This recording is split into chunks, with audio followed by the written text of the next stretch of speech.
Oh yeah, Roy's not here. Hey everyone, welcome back to Pixel Junkies podcast, episode number 129. Yeah, that one. 129. 219. I was close. Yeah. The numbers were all there. Oh just man, in the that's wrong real order. loud. All right. What are we playing? Oh man, Adam, we're playing LA Noire because oh man, it's on the screen. I don't know. Maybe it's in the news. Ooh, is it because LA Noire has been rated the best game ever? Oh look, Yeah. she's got a sweet old gal waiting for him. I hope. She's got a sweet old gal. Now that's 40s progressive. Brendan McNarma or whatever. Look, there's two gangsters right there. Arrest them. They're wearing fedoras and suits. Clearly, they're up to no good. Mm-hmm. Run them over. Chi Kin Chan. That doesn't sound very American to me. Yeah. Well, earlier in the week, I guess it's kind of not relevant at all for the podcast, but our good pal Thomas, who was on last week, I don't know, for whatever reason, we started talking about LA Noire, and I was like, man, that's a good game, and Thomas was like, I'd like to play it, but he doesn't have means of playing it because only has PS4 and it's a PS3 game, or I guess Xbox game as well. Is there supposed to be screen tearing? That's just the extension. Okay. So at least I hope it's just the extension. So then, later that Just like the 40s. later that week, almost as if willed into existence Separating by the Thomas. races, separating the halves of the screen. Yeah, separate them pixels. Get them apart. No more blues next to the reds or the greens. Anyway. Yeah. As if willed into existence, Rockstar announced that LA Noire will be coming to current consoles.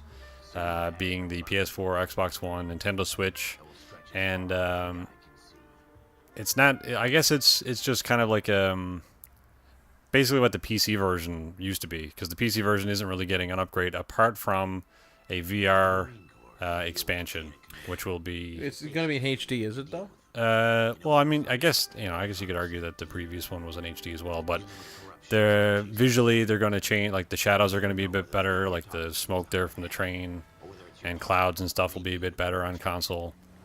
And then they're rebuilding some of the cases for VR purposes. That's cool. So now in View 2 and VR, we'll be able to enjoy this. Yeah. Yeah, well, I mean, I don't know, if you haven't played this game, it's infamous for, I guess, I'm not going to say pioneering because nobody else did it.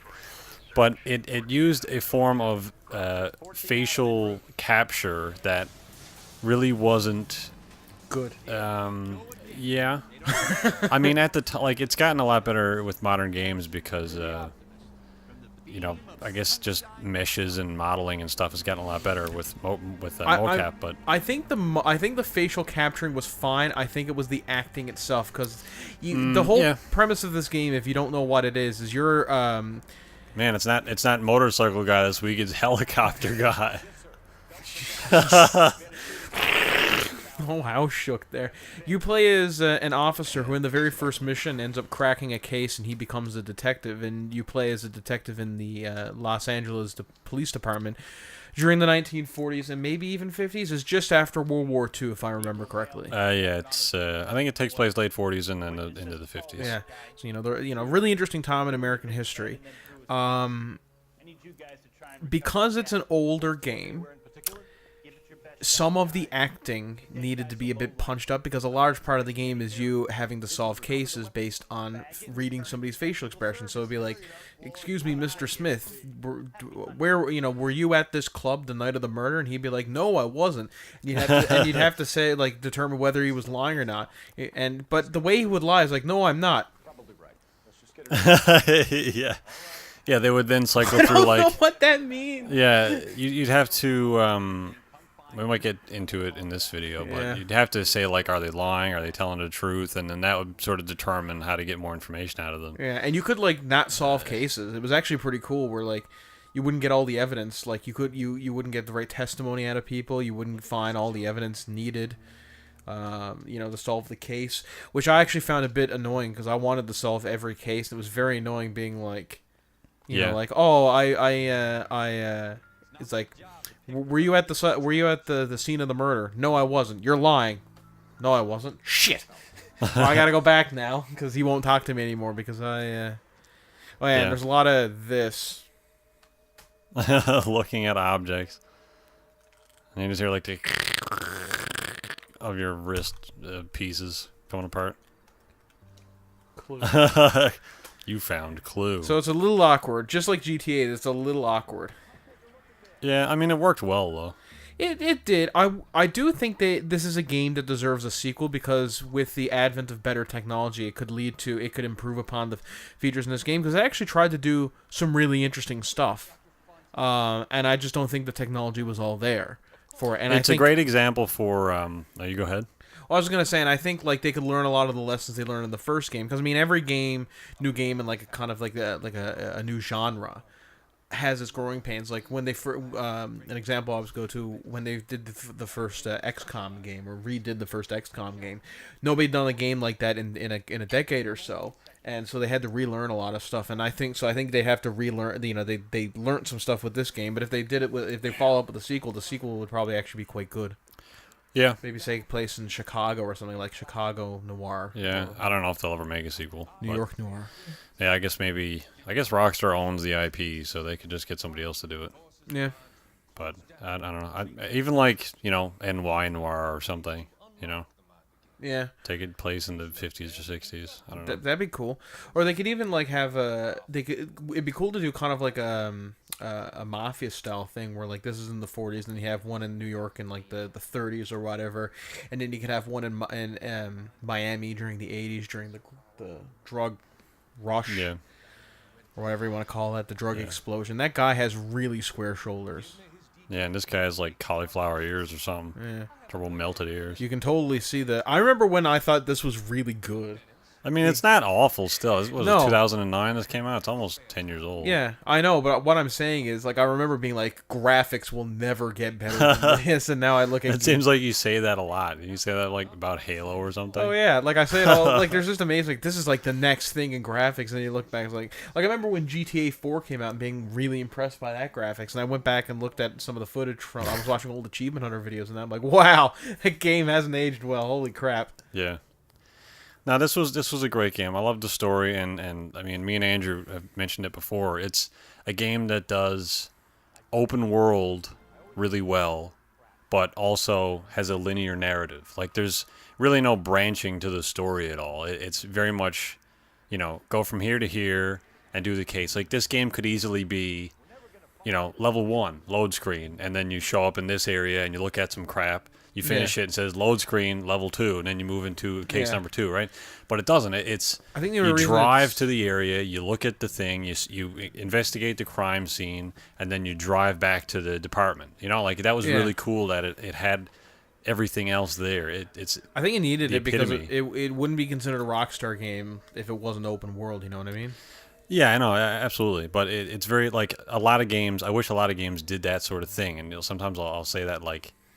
Just about random games that should be open world but are not for some. Like I can't, like even like Halo, for example, just because we mentioned that. Like if it was like that, it has a linear narrative. It is ultimately the Halo campaign remains the same. The missions are the same, but you have that in between downtime of like going back to a ship or something and like debriefing everything, and then flying to the next place. That's kind of what Mass Effect 2 was, because Mass Effect 2 really didn't need to be an open world, and you could argue that it wasn't. It really didn't need to be this big expansive world. It could have just been like mission, more like Final Fantasy.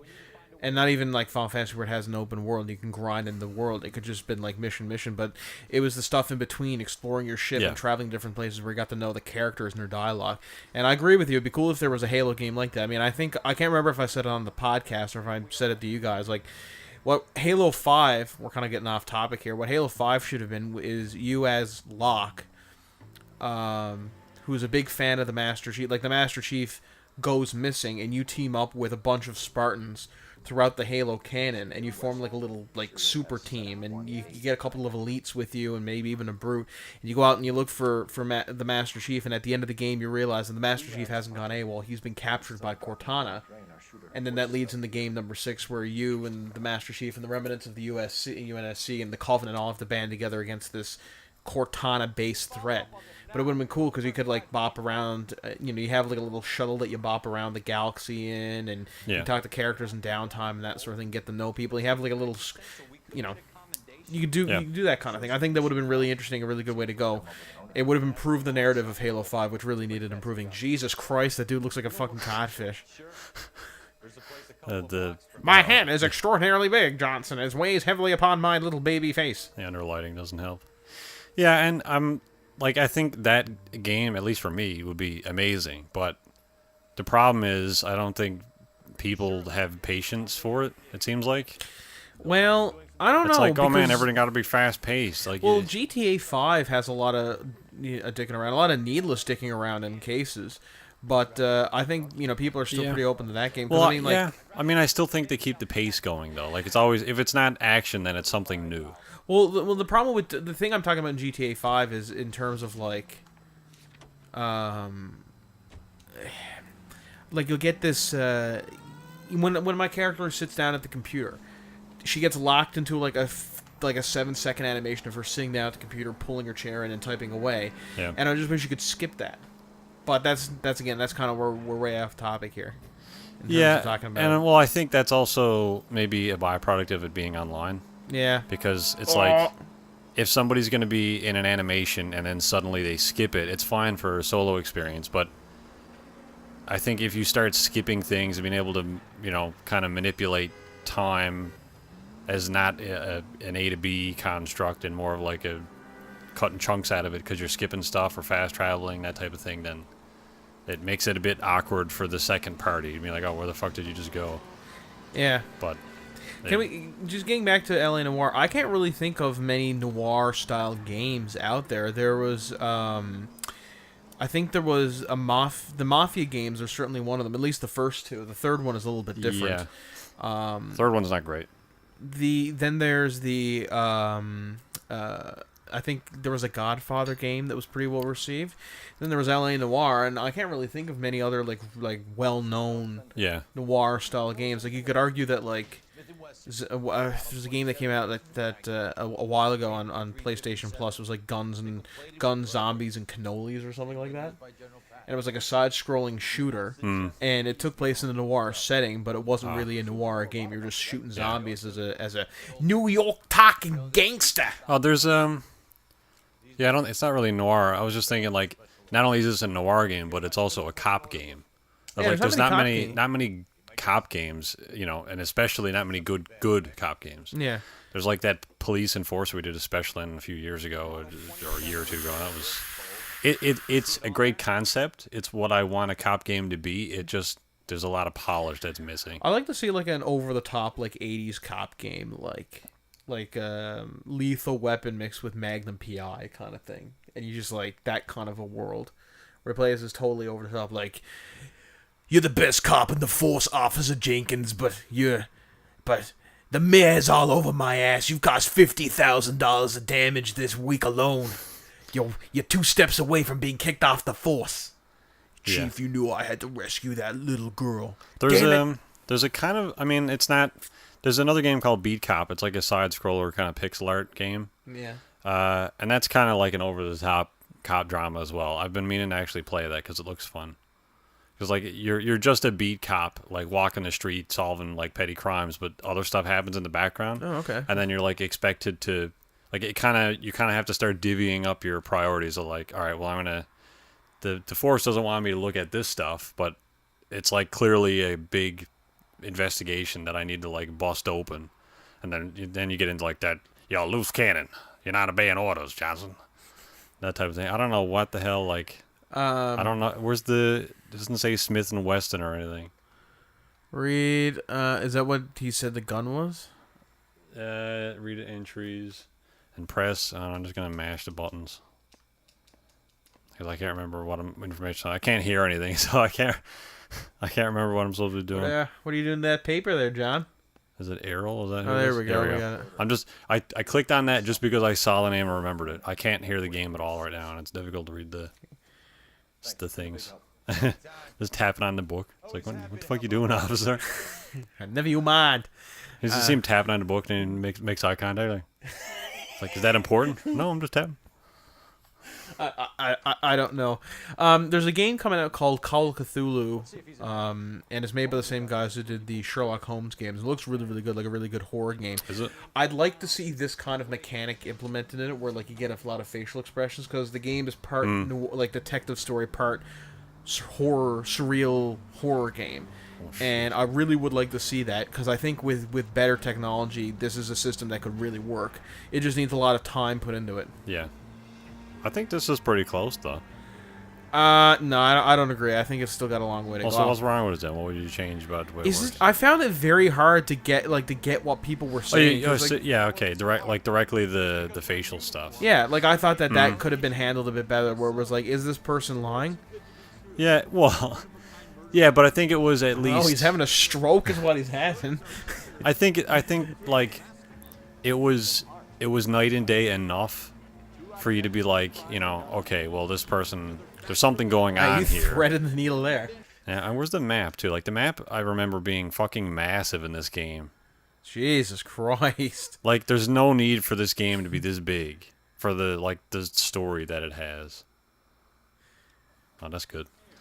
Yeah, I don't know. I guess it could have been. I guess it's really Like, I remember seeing some like behind the scenes stuff when they were filming it and trying to maybe not having some sort of disconnect with the script and like what you as a player already know, and then the direction from the people making it giving you. It's like, how can I have a facial expression that summarizes every? Like, it's really got to be really difficult, Yeah.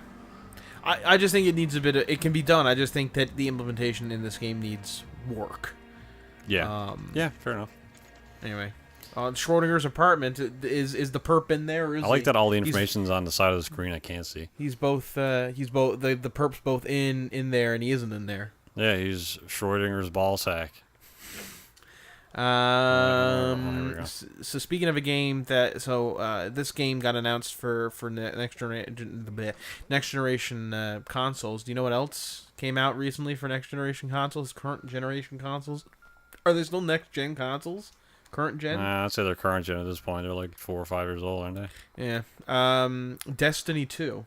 Oh man, Destiny 2. Yeah, and it's not good from what I hear. I don't know. Actually, what I've been hearing is the story. You're a Dynasty fan or whatever? From what I haven't played it yet, I'm probably getting it next week sometime for my birthday, because it's really the only game out at the moment that I really want. And it's the story, which was the biggest complaint I had about the first one. The story and the lore representation is apparently much improved in this game. The narrative and the characters and everything is better portrayed. As in, has a narrative. Yes, it has one. What I don't like is all the other, what I think makes this game, from what I'm hearing, I'll give you a full rundown when I've actually sat down with the game. Is there's a lot of needless dicking around with stuff that already worked, like, Jesus, armor shaders and the like, which used to be free and shaded all of your armor permanently, and once you shaded it once, you were able to keep it. And so now they shade. You get them in your inventory permanently, and you can color all of your armor, right? No, you get them in your inventory. They are a single-use item, and they only color one bit of your armor. So if you get if you get a red armor shader, you can color your helmet red once, and then that's gone forever, and you got to pick it up again as a random loot. Sweet. Or buy it. Probably buy it, because armor shaders are now pay to win. Or a microtransaction thing. Pay to have. Yeah, pay to have. Apparently, I've heard reports that there's also some there's pay-to-win elements in this game, where apparently you can buy some upgrades to weapons, or you can buy certain weapons with real-world currency. I don't know. I haven't heard anything else about that. I only heard it from one... I read one thing on Reddit, and I haven't seen anything else about it, so I don't know how true that is. That came from a guy who had access to the game the night before it was supposed to come out somehow. I think he got his copy shipped early, and the servers went live a day early, so I don't know. Also, Activision didn't give out the game to reviewers until the day of. That's always a good sign. Yeah, so I don't know what that means. I mean, I don't know. If there's one thing I will give Destiny, at least the first one, is that it worked. Even the beta worked. Yeah, it I was a don't very recall, good polished game. any issues with it. I know there were some people saying they were having crashing issues with the beta this time, but that was apparently tied to BattleNet and some weird back end there. They sorted that out during the beta process, and then the game worked fine. I don't. I think the only reason that they would keep the embargo up, or at least prevent reviewers from reviewing the game or even giving them review copies until the day of, has to be knowing the game is going to get criticism regardless. I think it's just one of those games. Like, I love to shit on Destiny, and I think a lot of other people do too.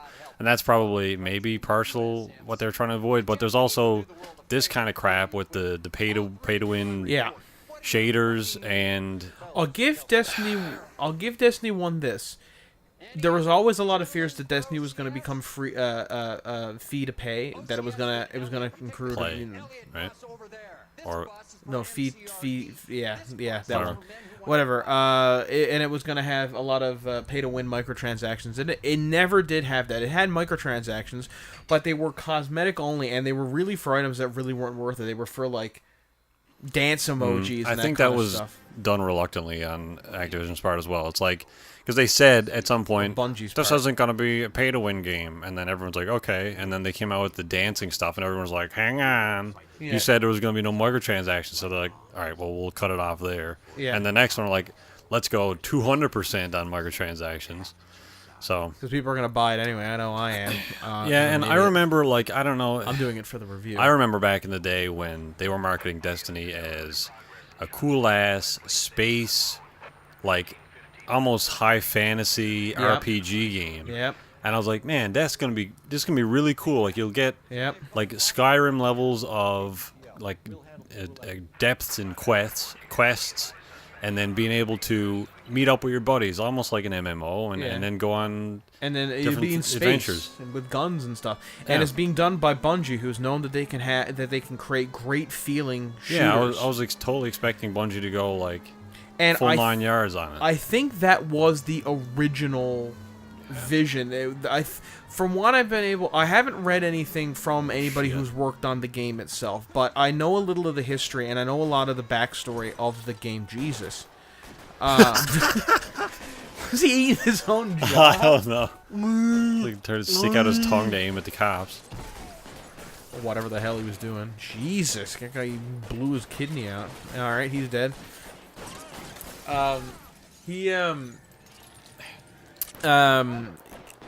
So Destiny, the first kind of inklings of Destiny, there was a poster for it in the 2009 Halo ODST game. Good shooting.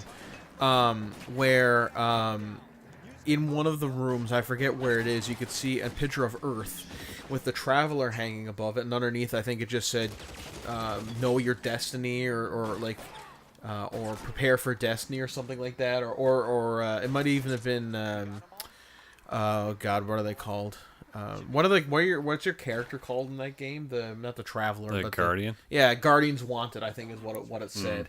And everyone thought it was like, oh, it's just like some sort of like UNSC propaganda poster thing. Yeah. But it wasn't. It was for Destiny. It later came out, I was like, no, that was a very early hint of Destiny. So I think they were working on it for a while. And I think the original vision was supposed to be much more of a story-rich RPG. And then Activision got its dark, black, mucusy tentacles into it and ruined it. Yeah. Like they ruined Call of Duty. And so I don't know. I have no official evidence to back this up, but I would say most of the microtransactions, most of the story problems of Destiny 1 came from Activision wanting to change what they wanted the game to be rather than Bungie. Yeah. You know what I mean? More than likely.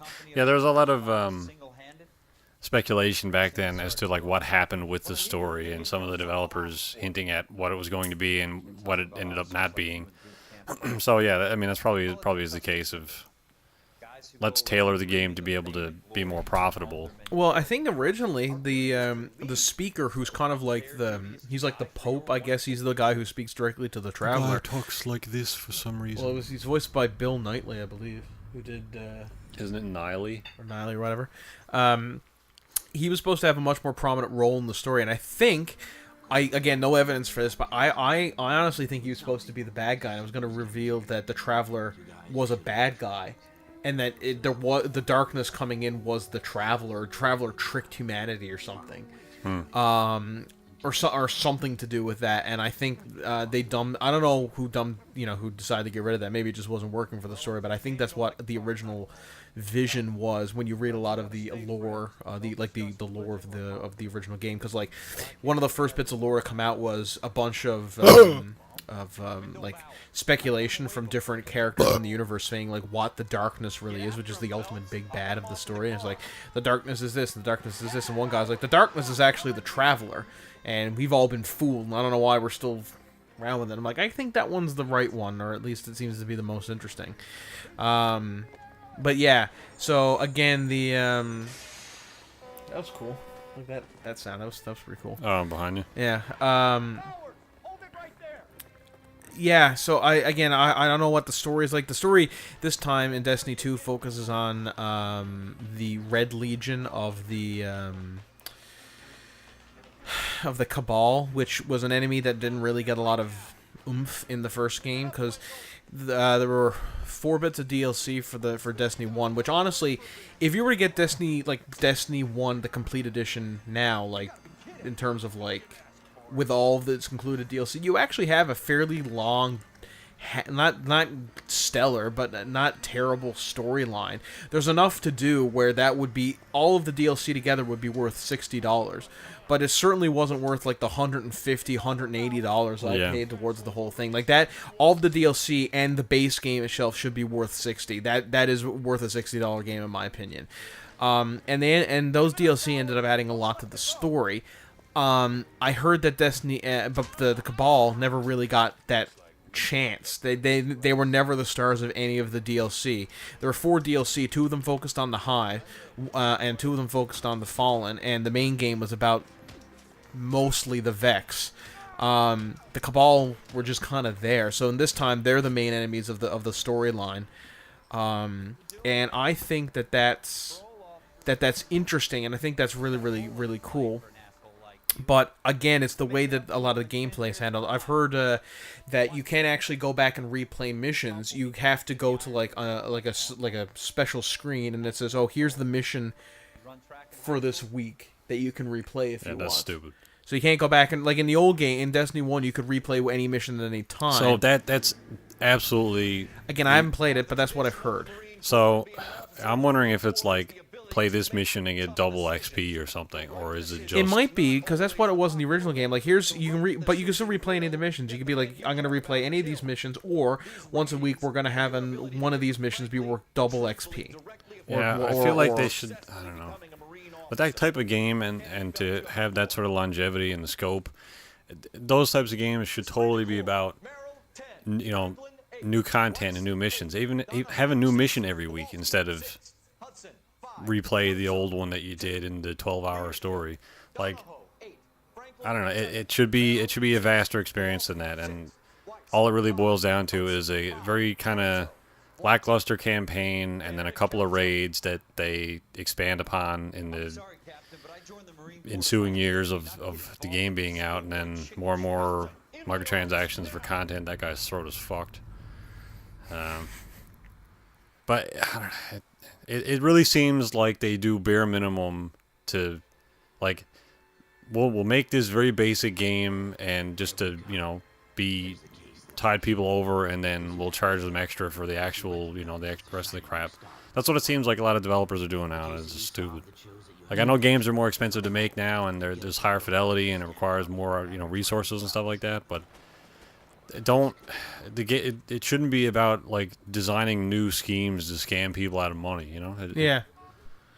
I think Jim Sterling said it best. I can't remember what video he said it in, but he said, You'll never video game companies, especially AAA games, and this kind of stands true for a lot of different companies, it won't be enough to make some money. Like what's a video game genre that doesn't really get a lot of love anymore? Like racing or art or real-time strategy games. These are not video games that are really made anymore, except of a few very fringe, fan dedicated ones. And or like the big ones, which are Command and Conquer, which isn't really even made anymore, and StarCraft, which is just clued up. So but you have this huge market available for these types of games. Racing, for example, there's not a lot of racing games, and nobody wants to do it because it won't make them as much money as, say, Call of Duty, as the shooter dollars or whatever, or the open world Ubisoft dollars. Yeah. They'll still make a lot of money. If you were to put out a racing game that was as good as Forza on the PlayStation or on the PC, for example, that would make a lot of money, but it wouldn't make the most money that it could possibly make. It doesn't matter that they're still making a lot of money. It's that they're not making all of the money, and that's the problem. Is friggin' rampant avarice, as Jim called it. And I don't agree with everything Jim Sterling says. I think he honestly gets a bit preachy at times, and I do think people have accused him of being a crusader without a crusade, and I think there's some times when that happens, but he's right when it comes to that kind of stuff. Like, he's absolutely, there is absolutely a shit ton of avarice and greed in this industry, especially among the top executives in the top games. I mean, we'll get into it now, but I mean, look, there's a story about Warner Brothers and that cancer, the producer who had brain cancer. Yeah, and he died, and they put him into the game as a character, as a cool little homage, and as a farewell to their friend. And then Warner Brothers wanted to make a quick buck off of it. Yeah, well, what that story was, I think there's there's an expansion pack to honor the guy, Michael Forgey. Is that his name? I think Forgey. Yeah, Forgey, I think is his name. And so he had a brain tumor and ended up passing away last year. He worked with that studio for years, and he was really well liked in that studio from what I've read. Yeah, so they made a little content pack for him, and they're selling it for $4.99. I guess that's US. And they're planning on donating $3.50 of that to charity. Or was it charity or his family? Or I guess it's to his family. And I think with the way that he works is he's an orc in the game, but he shows up. What's the dude from Fallout 4? The Stranger, is it? Who appears sometimes in vats and kills the enemy for you or helps you out. Yeah. Sometimes in the game, if you're fighting an orc captain or whatever, this guy will show up and just instantly kill him, and then dart off again. Yeah. He'll kind of swoop in every now and again if you get this character. I think that's the way that it works. Yeah, I guess so. Anyway, the plan was to donate $3.50 of that to his family. Or to charity, I can't remember. I'll look it up, actually. Probably his family, it makes more sense. But the problem was they weren't able to, for some legal reason, they're not allowed to technically take that money and directly donate it to his family in certain parts of the U.S. and the rest of the world. So it's only I guess it's a cross-section of the U.S. that they're allowed to donate money. They would need to register and pay taxes on the money in the states that in the states that are not allowed. There's 43 states they're doing this in, and the rest of them, the money will go directly to Warner Brothers, I think. And so they were getting a lot of flack over that, but apparently they have clarified since, saying that even though they're not allowed to directly donate the money, they do have plans to donate that $3.50 to his family, regardless, even if it is elsewhere in the world. So I guess they're pooling it all into a separate thing and doing it that way. It took them a long time to come out and say, we will not be profiting from this DLC, considering that people have been kind of clamoring on about it for a week.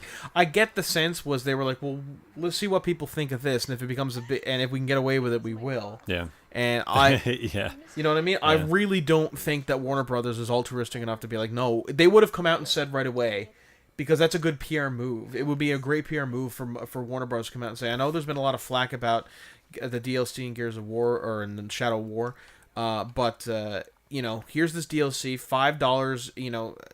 It'll be $5. Half of the money will go to cancer charity. Half of the money will go directly to this guy's family if you buy it. In these states, that's where the money will go. In the rest of the world and in the states where you can't have this, we'll price match. So the money that we make off this, we'll match that and give it directly to. We'll split direct. Half goes to cancer and half goes to this guy's family. I think that would have been good when they officially announced it. They didn't. Yeah. They just said, hey, there's this thing that's happening, and then they let rumor and speculation run out until they said, oh, okay, people are getting really pissed at us. All right, we'll back off and we'll give it all Well, to... it's probably just like the lack of clarity in parts of the U.S. getting donations, but the other, the rest of the world not. And I guess maybe they were hoping. It's obviously a lot of slander there, but or hoping that people would be confused by it or something. It seems a little bit sketchy to me, but maybe there was no ill intent to begin with. Accuse a witness of lying. Okay, well, I don't know. So truth, I don't know what she said. So She's definitely... Like here, like we were talking about before, like look how her face shifts around. See, and the problem I always had with this was the three options that you have, truth, doubt, and lie, are kind of vague. Because, like, if you say lie, then you're accusing her of saying, something not true. But if you doubt, it's different than lying, and you get a different result. Yeah. But it's like, well, maybe she's not lying, but I'm skeptical, so I'll say doubt. But then it's like, well, you just fucked up the case because you should have accused her of lying. Yeah. Like, sometimes in that case, like, I agree with you in that point, that sometimes the options you have are not Plus, like, particularly clear. I mean, I know we're not really paying attention to the dialogue, but like, was she lying there? I don't know what you said. Because you're supposed to base it off the people's looks, and I appreciate what they're trying to do, but like sometimes I have a hard time reading facial expression. Like with somebody like clearly she's upset there, but if her eyes are just shifting around, and she's like, is she casting that? And sometimes it wouldn't even be that. Sometimes a person would just have shifty looking eyes, and they'd be telling the truth. And be like, you're lying. It's like, no, I'm not. I'm just a shifty fuck. Yeah, it's like, did you steal that thing? No. Yeah, it's like. Yeah, so you fucked up there. What you do now is you take out your gun and you shoot her in the leg until she talks. Bitch, you realize this is a Trump America? Who's Trump? Oh, just you wait. Yeah. So I mean, I'm still not pleased with. I mean, Warner Brothers doesn't have a lot of good faith left right now. They really could have used this as an opportunity for good faith, and I think they've bungled it. Yeah, they absolutely bungled it. Yeah, well, I mean, with the whole microtransaction stuff for the game already, yeah, and this on top of it, it doesn't really create much of a... And I know they came out and they did the right thing eventually, but they should have done the right thing from the beginning, and that, I think, would have really helped people's perception. I would have bought the DLC, the DLC, and I probably will do now. Actually, I won't, because I live in Canada, and the money's not going to his family, so... Well, it will... In their words, it will be going to his family. I don't trust them. I'd rather I'd rather just pay $5 to give it to a GoFundMe page. Yeah. For the family if they got one, instead of getting this DLC character. Because I mean, like, what has Warner Brothers done to garner faith recently? They've put microtransactions in Shadow of War, and they've completely bungled. I keep saying that word. They completely butchered the PC version of Batman Arkham Asylum. Yeah, and Arkham amongst other games as well. Yeah. They're usually in the news for something very, like, black or white, it seems like. Yeah. I mean, all of the... You can name on, like your hand the 5 terrible Western video game developers. Gearbox, Activision, EA, Warner Brothers, Ubisoft. Why Gearbox shit? Why? Because they freaking... Well, mainly Randy Pitchford and Gearbox, but they absolutely butchered Battleborn, Colonial Aliens, Colonial Marines. They did terrible PR on that. They call people liars. They blacklist people all the time. Again, this is they're of the 5. They're definitely like the least offensive because I mean, like, look at the shit that Ubisoft has pulled or EA has pulled. I mean, yeah. Plus, on the topic of Gearbox, they also have that Project 1v1 game that I've played, and I'm not allowed to tell you about, but. Hopefully you can read my expression. You're not doing it right. Oh, yeah, sorry. I could do the shifty eyes. There also, just because we're on Gearbox, there's rumors that 90% of the company is working towards a game that's going to come out in a year or so, is the estimation. And they haven't said what it is. Oh my god, this is a streetcar. But I think everybody knows that it's going to be Borderlands 3. There we Borderlands go. 3. There we go. I would hope. I mean, Jesus Christ. I hope it's a proper sequel as well. You know, with it's sad that you got to say that, but this day and age, it could totally turn into like just Battleborn. You know. Yeah. Or as they try to chase the neutral. That's the Destiny. latest trend. Yeah. Well. Yeah. Drip feed content whilst asking for money. Yeah. Oh, it'll definitely be that. Those like, all right, you get one character now, and if you buy the season pass, you get all the other characters. What was that guy waving? He was like, "Hey, it's a police officer! Hey, police officer!" Hey, I know you from Mad Men. You got shot in the eye. I really hope you just hear the police officer, like he's super out of shape. You just hear.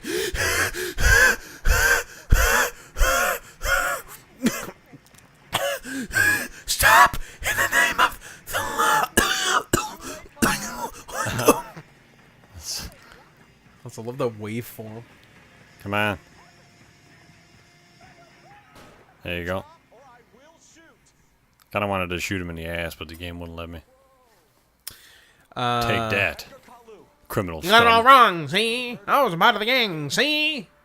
I'll kill you all, see? Or whatever they say. He did a thing that I wasn't paying attention to. We cut the crim, probably. I want to play through this game again properly. Get all the win points. I guess there's no real way we can like shimmy into this topic without with a good segue. So I'll just say it. We got to see some footage from Obsidian and their new South Park game. Specifically, we got to see how difficulty will be handled in the game, which I thought was extremely funny. So, if you haven't seen this already, the way it's gonna work is that when you start the game, I don't know how immediately, but you get to choose When you make your character. When you make your character, you get to choose your difficulty, and the difficulty slider changes your skin color. Easiest is white, and hardest is black. Yeah. And apparently, according to both Cartman in the game and to Obsidian and the Matt and Trey, is it? Yeah, Matt and Trey. Yeah. Apparently, it won't affect combat. So the combat itself in the game is actually that won't have anything to do, but everything else in the game is determined by that. And apparently, a little ways into the game, you go in to see Mr. Mackey, and he asks you what your preferred gender is, and you can say male, female, I think other, and trans. And if you pick other or trans, as soon as you leave the school, you are immediately accosted by like a group of rednecks who immediately start fighting you. And that's hilarious. And everybody's been saying, like, is South Park racist? And I'm like, absolutely, South Park is not racist. What they're South showing, Park is like, mimicking reality turned up to 11. yeah, they're not racist. I think they're just showcasing a really serious problem in modern American society, where it seems, again, I'm not the one to ask about this because I have no idea how actual race relations work and all that. Yeah, kind we're playing on easy mode. But it seems like in America that there is still a lot of rampant racism in some communities. So you can certainly see why being a black person or a Hispanic person or a person of Arabic descent would be, especially nowadays, would their lives would be more difficult than say a white person. So I find that really funny that that's the difficulty setting, and hopefully that'll have a huge impact on role playing in the game. Not that I pressed the wrong button.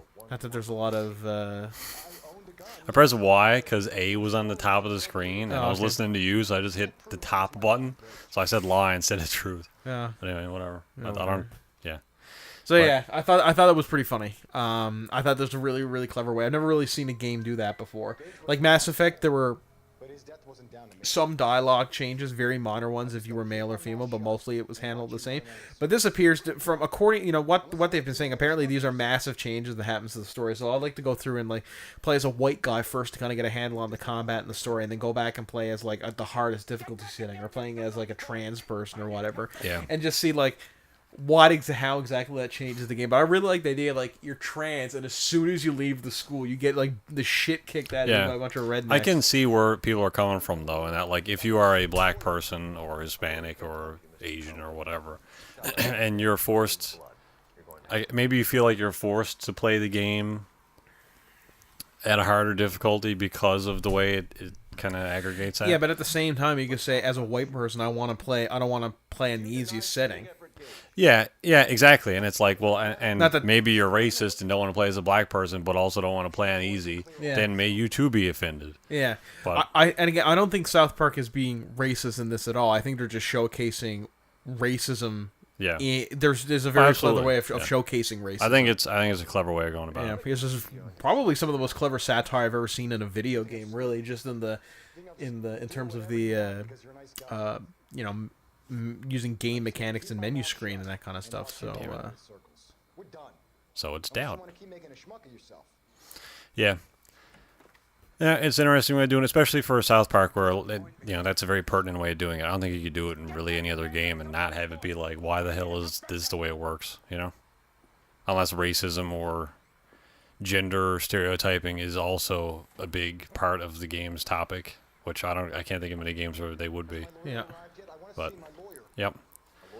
What else we got? Yeah, so recently Pete Hines, I can't remember when this was. I think it was earlier in the week.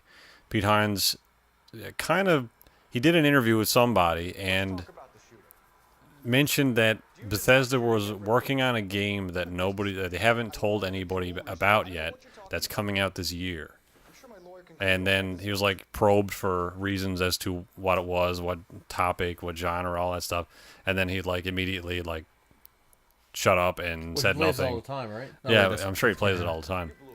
And then after on Twitter, he tried to cover it up and said, "I was just rambling. And don't listen to me." So it's like, Do you think he was like, oh, I mean, it's like, so like Bethesda, there's not, Bethesda had a shit show at E3, and except for Wolfenstein and the Evil Within 2, there really wasn't anything, Supreme Valley. The whole thing was handled poorly, and then we got the mods, the Creation Club fiasco. I mean, like, Jesus Christ, is there anything? It's like, well, there's some good stuff. We're working on a new game. Do you deny shooting Everett Gage? I don't play it all the time. And anyway, moving on. Did you say you're working on a movie game? No. No, you misheard me. Well, can we go back? Yeah, you definitely said you were working on a new game. No, we're not working on a new game. We're not working on a new game. Don't worry about it. It's definitely not something you haven't seen before. You just see somebody like from Bethesda too who's like, oh my god, get him out, cancel the interview. Can you just shoot him? Yeah, probably. I can't remember. I think it's like, I'd love for that in the game. Like, I'm not going to tell you anything, snitch. you see what I did to you? All right, I got to look up the fucking answers to this because I can't read the thing. So you ramble. Keep my mouth shut. Oh, okay. I was going to say, I read a really fucked up Joker comic the other day. I might have mentioned it before. Apparently in the latest Joker Batman storyline, the Joker has lost his ability to laugh. And so he's really sad all the time. So in this comic, I think he's going up to like another gangster or a judge or something. I can't. It's not clear because I only read a small excerpt from it. But the guy's like, "I ain't talking to you, Joker." And then the Joker starts laying something out in the dude's desk, and the guy's like, "What the hell is this?" And the Joker's like, "These are your mother's teeth. They're the teeth from your mother. I pulled them out of her skull." I think you mentioned that, didn't you? And I'm laying them in a smiling pattern on your desk. Ha, ha. And then he shoots the guy. And I'm like, oh my god. Like, that's some of the most fucked up, terrifying. Can you imagine being, like, talking to someone? It's like, I'm not telling you shit. And he's like, here are your mother's teeth. Jesus. Yeah. I mean, I think you mentioned that before. I don't know if it was a podcast. No, I think I mentioned it in the car with you guys at some point. But I read it. I read it again today, and it was kind of like, oh my god, like Jesus Christ, that's terrifying. So yeah. Shooting. What else? Let me Well, I got the thing covered up, so I can't really see the topic list there. I think. Yep. Oh yeah, the movie has come out. It is based, of course, off the Stephen King novel of the same name. There was a 1990s, I think it came out in 1990 actually, a miniseries about it that was quite well received, starring Tim Curry as Pennywise the Clown. Apparently, this has been well received so far. It's got like an 87 on Rotten Tomatoes or something like that. I haven't seen it yet because honestly, clowns creep me the fuck out, and I probably won't be going to see this. But according to, and I didn't find the original story all that compelling anyway. I mean, maybe this will be a very interesting adaptation of it. I don't know. I'm probably not going to see this one because, again, don't like clowns. But according to everybody who's gone to see it, it's been a pretty terrifying experience. And also, I don't know if this is true or not, but I saw somebody post a picture of... Are you familiar with the very famous scene in the opening of the story of It, where there's a clown in a storm drain, and he has a balloon out the storm drain? You know, he's holding onto the balloon like this, and he tracks a little child. Oh, yeah. And the little child's like, "What do you got there?" He's like, "Oh, I'm a clown, and down here I got candy and ice cream and everything." And then he grabs the kid. Apparently in L.A., or I think it's in L.A., people like the studio has been going around and tying balloons onto drain grates and that kind of stuff, and then on the balloon it says "It playing now" or whatever. And that's pretty effective advertising. Yeah. I saw red It balloons and thought it was like a pun on Reddit, and it was just advertising Reddit. Oh. But they were red It balloons. Yeah. So because the balloon in the scene is red. Yeah. I'm a little bit disappointed that it's not Tim Curry, because you could totally tell it was Tim Curry, because it'd be like, "Are you a clown?" "I am a clown. Come down here for ice cream and cake and all sorts of... I don't even know what I'm doing at this point. Nigel Thornberry or something. Yeah. Smashing all the ice cream and all of the cotton candy that you could ever want." Yeah. I haven't seen the original. When did that come out? 80s? 90, I believe, in 1990. 1990. Yeah. The original miniseries. Miniseries? Yeah, Or the movie? It was a miniseries. And this is a movie. Yeah. So what? Sorry, so... Because there's a lot of stuff that you can honestly cut out because it's a Stephen King novel. Oh, okay. And, Stephen King is... he's a good writer.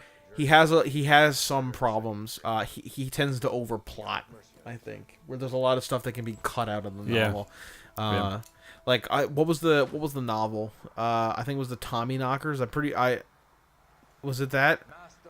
It was either Tommy Knockers, or the one where they go to like the past and like they're getting eaten by these critters. I forget what it's called. Anyway, it was one of those where you could really just take a weed whacker to the original story and cut out a lot, and you wouldn't really lose all that much, in my opinion. Plus, it takes place. I mean, you could go through. So who does his editing and like? I don't know. These 8 chapters of nothing happening is totally fine. Let's leave it in. You could. I mean, like. I think it's. I think it is It where you can really go down the check. I think Nostalgia Critic did a drinking game for It, for all of the Stephen King trappings, like the religious nut, and it takes place in Maine, and there's a bully, and there's a dead boy, and it takes place in the 50s, and it's about the loss of innocence, and it's just like, Jesus Christ. Yeah. Well, man, moving up in the world. The driver's seat. We're now on the traffic case. Ooh. Or traffic desk or whatever. Now that we have finally got past that fucking thing for the last 20 minutes. Remove all. Anyway. 40 minutes. 50 minutes at this point. I just made that one thing. Oh, okay. So Forza 7 has gone gold. It has. Finally getting to that point of the year. Well, I guess 2 years, because Motorsport only comes out every 2 years. Which is awesome, because this is the first Motorsport that will be on PC. And I'm looking forward to that. So, get that damn Forza game off my console. I'm assuming you're getting it on console. No. Although, I'm assuming it uses the Xbox Play Anywhere function.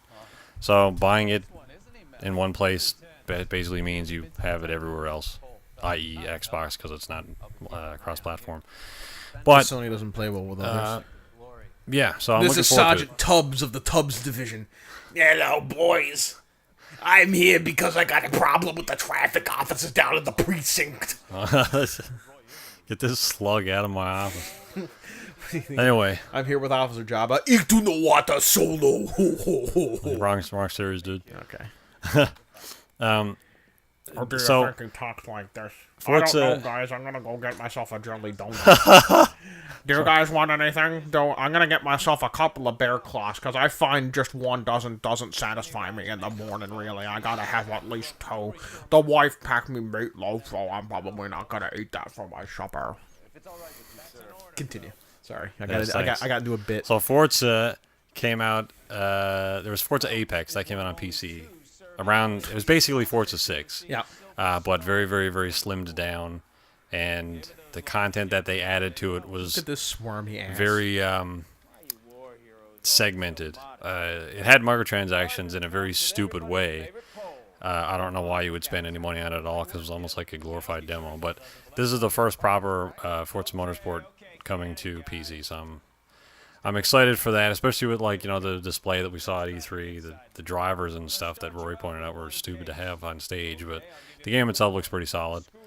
And Looks better than Need for Speed. yeah. But of course, this year, because Forza does this thing for some reason that pisses Andrew off, probably deliberately, is for Ultimate Edition owners, you'll have access to the game September 29th, and if you buy the regular edition of the game, you will get it on October 3rd, Oh, that's good. which I don't see a problem with that. So, I mean, you can elaborate on it if you see a problem with it. I think the problem is you're paying for. Well, you're not really paying for early. I don't know. There's just. So to clarify, the Ultimate Edition comes with a car pass, which is 42 additional cars that will be released in the months after. You don't get the 42 cars right away. You get the 42 cars when they make them. So at some point, I will be given 42 different cars. Yeah, basically the way they do it is they make the game, and then as the game is cluing up, they start working on the car pack, so that in the month after or 2 months after the game comes out, they'll start releasing that content as well. Usually it's 6 or 7 cards every month. So it's not already done completely. Some of it might be done, but not all the packs are done, and then they'll release those over time. You also get the VIP status, which sometimes has different benefits. They haven't outlined what it does in 7. Usually it means you get a couple of unicorn cars, which are exclusive cars that nobody else can get, only VIPs. Except for in certain instances where Turn 10, the developers will gift those cars to people. Or if you find them on the auction house, which I'm not sure if Forza 7 has an auction house, sometimes they release the unicorn cars on there for purchase as well, though you need a lot of money to actually get the winning bid most of the time. And then on top of that, you get a Day 1 car pack and the Hoonigan car pack. So there'll be 2 car packs plus 6 other car packs and VIP status. And that is $99. And then I guess the regular edition is $79. So it's, I guess, an extra $20. You get all that extra stuff. And You're you get it under a arrest. week early. So I don't mind. I think it's stupid when they wall off content. And Forza's always done this. It's a car game. The idea is that you buy cars. It's not really a surprise. That's why people who are playing it buy it. And so, what the hell? Oh, it's a Johnny on the Spot case. Let's do that. Johnny on the Spot. And so, The mechanic. yeah, it's probably him. And I think it's better to have a timed incentive than. Murder. It's better to have a timed incentive than an exclusive incentive, I think. You know what I mean? Yeah. So pre-order this game and you get this piece of content that nobody else will ever get. I really want him to run out and be like, "I'm going now," and just immediately shot. It's like, Yeah, "Shot!" John, you got your blood all over me. I don't know where the fuck I'm going. Where's this guy? Oh, he's over here. So yeah, that makes more sense to me than exclusive pre-orders. I would rather somebody get a week access to the game, and then I get all the content. You know what I mean? Yeah. So, and I think for Forza fans, it's not a big deal. So I think it's pretty good too. Do you think the guy's like, "Whew, lost him"? Oh, I guess I gotta ask. Get it away. Get away again. Hey, you. Oh. Well, it's your fault. Why do I keep walking forward? Okay, all right. I don't know. I mean, and from my perspective, I don't have an issue with it. Do you have an issue with it? With what? I'm just trying to get like day? alternate perspectives on getting it a week early. Or 5 days early, whatever. The idea of paying for a game early, paying more so that you get the access to the game early seems a bit scummy in terms of it opens up a lot of stuff. You're not really paying extra for getting it drop early. on him, like, Jesus. Take that. Did you shoot him? Yeah, I shot him in the spine. Looks like that guy has a fractured spine. Yeah! So I'm getting in the back of the hearse, or the morgue van or whatever. Yeah, again, I don't think you're really Jesus, paying. John, you shot that dude dead. I thought he was a Nazi. Like you're paying $20 for basically like 60 cars and VIP status. Yeah, I mean, I get You're that. not really paying $20 to get it early. I guess what you're saying, I know exactly what you're saying, and I really don't care about this in this version, but I really do think that this is a way of just, it's one more thing to get more money out of people for something that ultimately you shouldn't have to pay money for. You know what I mean? It's just a way of you know, it's kind of like DLCs and microtransactions in game in the first place. Ultimately, they really don't need to be there, except for the fact that the game developers want more money out of shit. Yeah, but you're not getting anything though. Like you get to play it 5 days early, but you're not getting something that somebody else can't get. You know what I mean? Yeah, I know what you're saying. I'm just saying that like this could very easily be taken to a worse degree, where like, you know, soon they might say, oh, well, yeah, you I know, see what you're saying. You know what I mean? Yeah. It's not that this necessarily is super bad, although I'm not a big fan of it, if I'm honest. But I can certainly see that, like, so you know, you're not allowed in these pots, and go on, shoot, And boy. then he gets exploded by a train. Does he? No. Oh, okay. He's just standing on a train track. Just be funny. Officer, there's a, don't you interrupt me, boy. Now you were saying, Officer, there's a train. Shut up, boy. Like the horse in Red Dead. Just becomes like a garbage bag of steaks exploding. Red mist. Yeah. Some other companies do that as well, though. They give you early access, as in like 5 days. Yeah. Early access. And again, I'm not super against it. I'm not a huge fan of it, but I'm not super against it. But I do think it's indicative of a disturbing trend in AAA games where, you know, more money is demanded for less product or for no actual tangible Well, yeah, I thing. think if you wanna start yelling at somebody, I would say start yelling at EA, because they do essentially something You similar. don't have to tell me to yell at EA. Well, they with EA Access, you can get a week's early access to new games that come out. So like Battlefront 2, when that comes out, you get access to it a week early. But you only get to play it for a fixed number of hours, and then when it comes out, you pay for it at full price. So you're paying for a service that gives you essentially a glorified demo of a game that you then need to pay for at full price later. Yeah. Like, so that's starting to go too far. Yeah. Like, Yeah. you know? So, and I think what Turn 10 are doing here, it's not as much of an issue because you get the full game, and the content that people who buy the standard edition have to buy anyway John. is the same price. John. Does this fit your car? John. John. What kind of car? John, do you drive? Sir, can you tell me why you have a tire iron in your trunk? It's like, to change wheels, you idiot. Oh my God! This man died. Yeah, this is a GTA just right here. Jesus Christ. Victim looks to have lost a lot of blood. Yeah, like fucking all of it. What's this red stuff? Does the cranberry sauce taste a lot? Jam. No, definitely. Somebody get me AIDS. Schmuckers. This is some AIDS flavored jam in here. It's AIDS. He dies. Hey, Sergeant O'Malley was dead 2 weeks later because of AIDS. hang on, let me pose for you. Oh, he just went away. All right, Take him back. sir. Can I ask you a few questions? He walks away. Yeah, let me talk to you. I wonder if there's like any historic characters in this. I kind of wondered that when I played through the first time, but there was a guy around this time period who used to take What a fucking douche.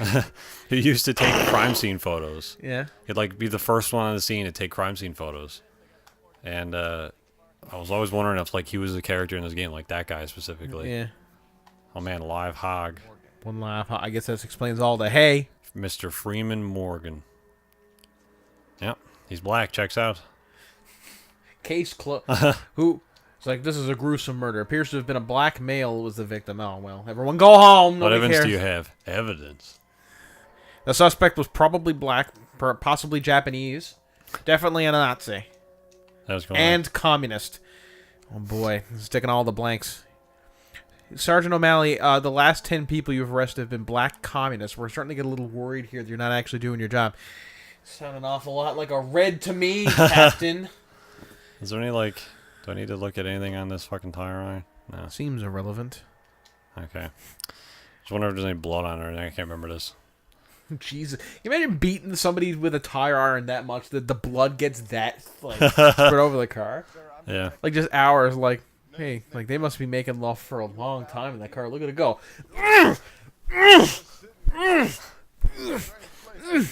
Yeah. Also on this, not on the list, another car game. Speaking of a franchise that nobody makes games for, Project Cars comes out on the 22nd. That's So good. we get Forza on the 29th and Project Cars on the 22nd. It's like, fuck me, the amount of car games coming out. Oh, hang on. I get it. Can I? No, it doesn't work. Oh man, Toys R Us, Adam. Oh, yeah, Toys R Us is $4 billion in the red. I don't know why. I thought it was $5 billion. $4 billion. Is it $4 billion? Yeah. Oh. Yeah, that's a lot. I don't know why, but $400 million of that is due by next year, apparently. So we might be seeing an end to Toys R Us. Apparently, they've hired a law firm to help them, More like deal with their finances. Debt R Us. Wow, it took you a whole 3 seconds to come up with that one, didn't Yeah. it? Jesus Christ. Right. I guess you can call that Debts Are Us. Yeah. That's a reference to CSI Debts for whenever Are I'm screaming very faintly into the microphone. Yeah. Oh man, knowledge of Adrian Black. Who dat? Do you know Mr. Adrian Black?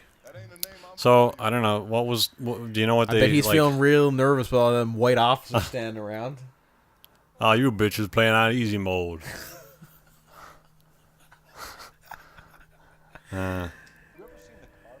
Dude playing on hard. He knows what's up. Yeah. So what did they spend their money on? Do you know? Toys, Or is it, probably. I guess, just poor investments. I I suppose. guess it's just poor investments. I'm gonna assume it was put into either some sort of drug ring or child pornography. Well, here's the thing. Apparently, this is just another thing that millennials will get blamed for. Because when like Target started to go under, all like every magazine in the world, like The Economist, like this, you have to blame this on the millennials. I'm like, well, maybe if we could afford, to buy clothes and live in an apartment at the same time, but we don't all have that luxury now, do we? It costs $100,000 to go to university, so by the time I come out, I'm in debt to the fucking mafia. Do you really think I have enough time to go to Target and buy some useless fucking power wash vacuum cleaner or something like that? Yeah. Or their stupid clothes? No, I'm going to Walmart and I'm going to Dominion and I'm getting the cheapest clothes you can get because that's all I can afford. I really can't be afford to be wearing pants anyway. What kind of person walks around wearing pants these days? That's just really Pants wearing bitches. Yeah. This is a photo that's not beat to shit somehow. Wow, she definitely killed him. This is Michael Cera. The guy in the back looks like Drew. Looks like Drew Carey. yeah. Oh, it's like a mixture of Drew Carey and what's that? John Goodman. Or like He's like a fat Hank Hill. yeah. I tell you what, boy. I tell you what. There's nothing better than the taste of a good fatty steak. I run bacon fat over it to get Man, the that's a. hard boil. I think Fox was talking about reviving King of the Hill, and that would be great if they brought him back and he was a super obese slob because he hasn't been on air for 10 years. Or however long it's been. bacon grease. Dad. Hey, Dad. I can't do Bobby Hill's voice. Hey, Dad. Do you wanna shout? Hey, Dad. Get that Dang it, Bobby. communist shit out of my face. Oh, God, I gotta lie down. It's probably real annoying in the audio. I'm sorry Probably. about that. Yeah, and that'll probably do it for this week's I'm gonna podcast anyway. Cut out all the nonsense Yeah, that's fine. bits I do. It's fine. This podcast. So that'll do it. I guess wrap things up. Elite Dangerous getting a 2.4 announcement live stream on the 14th. And I'm hoping that it comes out on the 14th or 15th. And if not, then the following week. And then also, Frontier Expo, people make it Elite, are having their own expo October 7th where they're going to show even more stuff about the future of Elite. Yeah. Which is cool. And I guess one last thing before we clue up. Hurricane Irma is coming up the coast to Florida. I don't know. Can we say that? Can we why? Can we talk about that thing? The thing that we know that's involved with Hurricane Irma. Oh, I mean, I don't know. Okay, well. I had to sign a thing and everything. Oh, did you? I can't. I don't know if you're being serious or not. I don't know if I wasn't being serious. Yeah, Dave lives in Florida. Dave, one of our contributors, one of our friends lives in Florida. Luckily not near Miami, which is going to get absolutely blistered. But I mean, he's obviously he's pretty worried about stuff. So hopefully they're doing all right. But this is a pretty serious hurricane. I mean, it's wiped it's the size of Mexico and it's wiped a couple of countries off the map. I think primarily because they're small islands that it's bigger than at the moment. Yeah. As it gets further inland, it looks like it's going to go straight up Florida at the moment. Yeah. But I think as it gets further inland, it's going to slow down a bit, and I think they're predicting to be like Category 3, Category 2. Well, it's going to hit Florida at Category 4. Yeah. I think, and then it's going to rapidly lose steam, but it's going to be very. I mean, still Category 4 is still pretty significant when hitting Florida. That's still a big storm. Yeah. But it slammed into Barbuda, which is a country I don't think anybody's ever really heard of before this hurricane. It slammed into Barbuda with like 300-kilometer-an-hour gusting winds. It was like 297 sustaining winds. Yeah. If that hit Newfoundland, there would not be which is where we live, there would not be a single house left in the province. Yeah. Every single house would be destroyed. Like that's insane. Like our cars, like we travel on the highway at 100 kilometers an hour, and it's like and like people go 130. It's like slow the fuck down. Like even though like 120 kilometers an hour is like normal speed everywhere else in the world. It is normal speed. But like it's still like fast as dicks. Like 160 is probably the fastest you ever see on the highway around here. And that's for people passing or driving like a maniac. But I mean like take that times 2 and then have that tossing cars at buildings and shit. Like Jesus Christ. Yeah. But Texas is underwater. The West Coast is on fire. Florida's getting blown away, and Washington has a swampy idiot in command. What the fuck's going on down there? I'm pretty sure it's debacle. There's a race war seemingly going on. There's a nuclear Armageddon coming in with North Korea. There's rampant diseases, cats and dogs living together. Mass hysteria. Destiny 2. Destiny 2. Gozer's coming back from the dead. Godzilla's rising up out of the ocean. Yep. Suicide Squad 2. Oh God! I thought you were gonna do Jeff Goldblum. Chaos Station. Anyway, yeah. So prayers with people in Texas and Florida and wherever the fuck Jose ends up hitting and so on and so forth. Yeah. Oh yeah. Also, there was a magnitude 8.2 earthquake in Mexico today. Yeah. And then they're gonna get hit with a hurricane. Yeah, so family and friends in Florida and Georgia and on the West Coast. I mean, this will come out before. Probably. Yeah, this will be out by the time the hurricane hits. But like, seriously, like, leave, get away from the coast, get out of Florida. I don't know if evacuating is a good idea. Why? Well, I think just because, at least in high concentration areas like Houston was, there's millions of people that live there, one of the densest cities in the world. And I think when all those people evac one day, they clog up the highways and stuff. It's that or die because you're getting swallowed by rainwater. I mean, I guess, it depends on how apocalyptic it is. Certainly the storm hitting, you certainly should evacuate if you live in the Miami area because, like, apparently downtown Miami gets flooded in, like, a pretty severe rainstorm, so they think that this is going to completely drown and isolate people. So people, like... That could be the case, and obviously if there's literally nothing left to be in. But in the case of like flooding, and you still have the upper floor of your house or whatever. Yeah, but the problem is you get stranded there, and it takes a long time for the waters to recede, and you're just stranded there. You can't Yeah, get I don't out. know. I read something that said more people died trying to evacuate the previous hurricane than actually those who endured it. Well, I don't know how. Jesus, that dude almost died. Holy fuck, that box is falling in. So yeah. But again, I guess it totally depends on the severity, which obviously you can't predict. I mean, they've been saying that this hurricane is going to be one of the most severe that has ever hit Florida. Yeah, I mean you can predict it, but you can't predict the ultimate devastation that is the outcome. I don't know. Did you ever see the tracks for the storm where there's like 150 different tracks of it slamming into Florida, and there's one that goes right back out into the Atlantic? Yeah, It's just like it's people like there's a chance. I think in those cases I've seen some and even more boiled down where it's like they show 5 or 6 that go up Florida and then another one that goes back out. It's like people are like, why the fuck is it this? It's like, well, I mean, they probably did 9 million computer simulations and they're showing this one because there's a chance of it going, there's a probability of it. Maybe everything we're showing you here isn't going to work and it'll actually go back out. But again, they're just computer simulations. They're not really based on any. I saw a picture. Oh, okay. All right. I saw a picture today of some guy sending out a. What the hell is going on? This dude sitting on a beach in like a lawn chair, and he had an AR-15 rifle pointed at the sky, and underneath it just said, "Waiting firm, stand my ground." Yeah. Just love the idea of a bunch of rednecks like, all right, Second Amendment, everyone. The storm's too strong. Keep firing. The bullets are getting blown back at them. I was totally expecting Trump to come out and be like, Mother Nature is fighting against the U.S. and needs to be dealt with.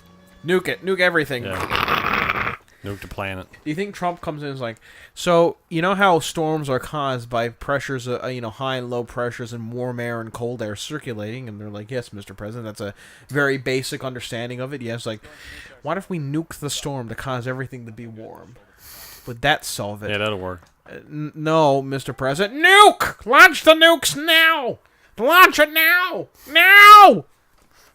You just see I like to see sound like that. the general is just like, we're not actually gonna launch the nukes, though. Right? Oh, we are? Oh, okay. Trump's at the end of crisis. Big old winter cloud thing getting nuked. Man. That's how it works. I just like the idea of Trump, like, sitting there watching his TV, and he's like, this is the best idea I've ever had. And it detonates. Like, and like CNN's like, well, like, that didn't work.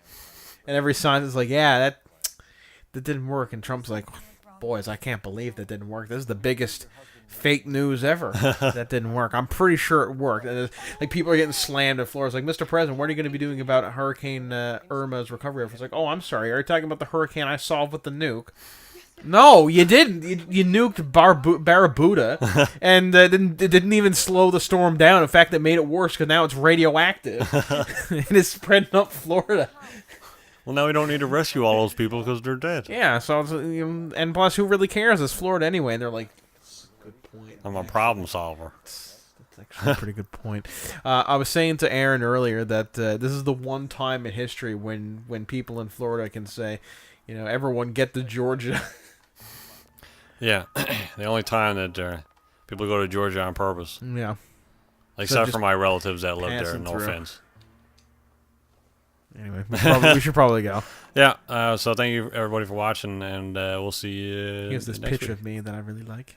Yep. Bye, everyone.